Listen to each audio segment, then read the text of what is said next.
Africa. Good afternoon. Thank you for joining us. How are you? Thank you so much for having me. Well, now, what does the conference like this mean for South Africans?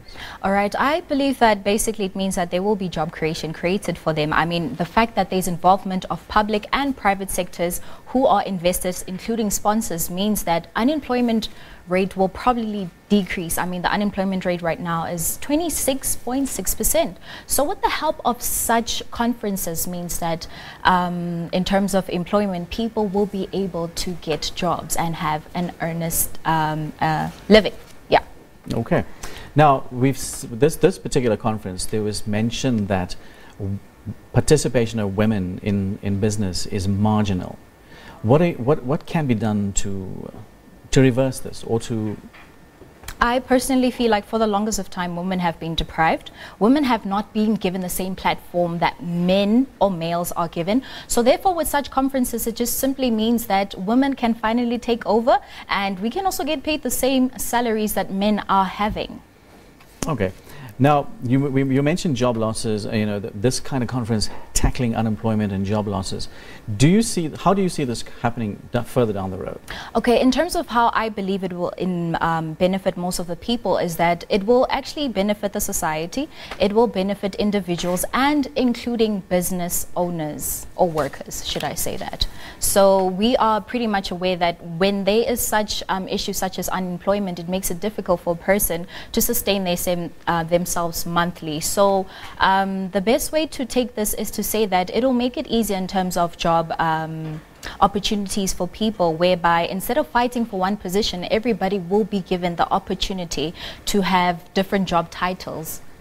Now, are South Africans facing a bleak festive season? Oh, they definitely are facing a bleak festive season, relating to the fact that recession is taking place. I mean, cars are being possessed, houses are being auctioned, and all these other different factors. So if I would advise people in terms of how they should move towards the festive season, is to definitely budget.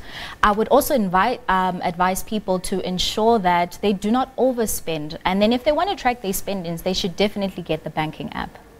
Are South Africans sinking into a spiraling section of debt? Definitely.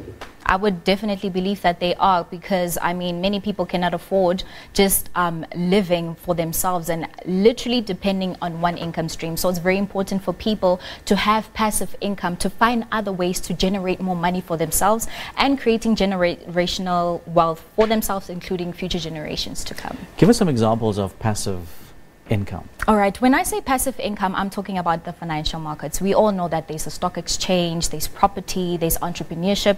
Those are the different platforms I would advise any South African citizen or person who is within South Africa to get a hold of. Okay. Do you have any advice for consumers? How would they survive this recession?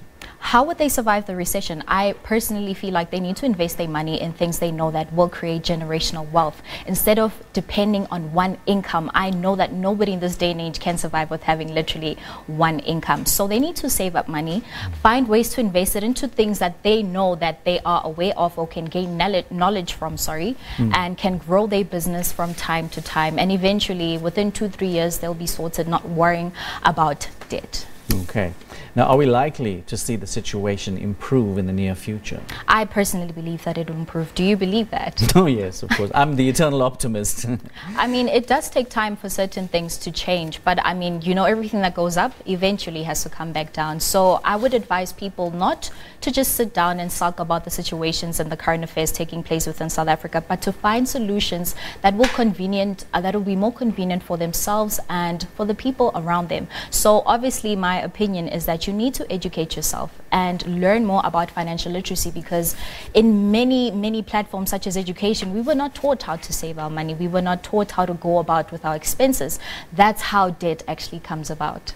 Well, thank you very much indeed for joining us. Thank you so for much inspiring the young people of South Africa, as well as the women of South Africa, to take up the struggle and continue to shine in the world of business. Thank you very so much. That's Reabetswe Shongwe from Women in Financial Markets and Entrepreneurship at Trade for Africa. We'll have a short break and we'll be back right after this.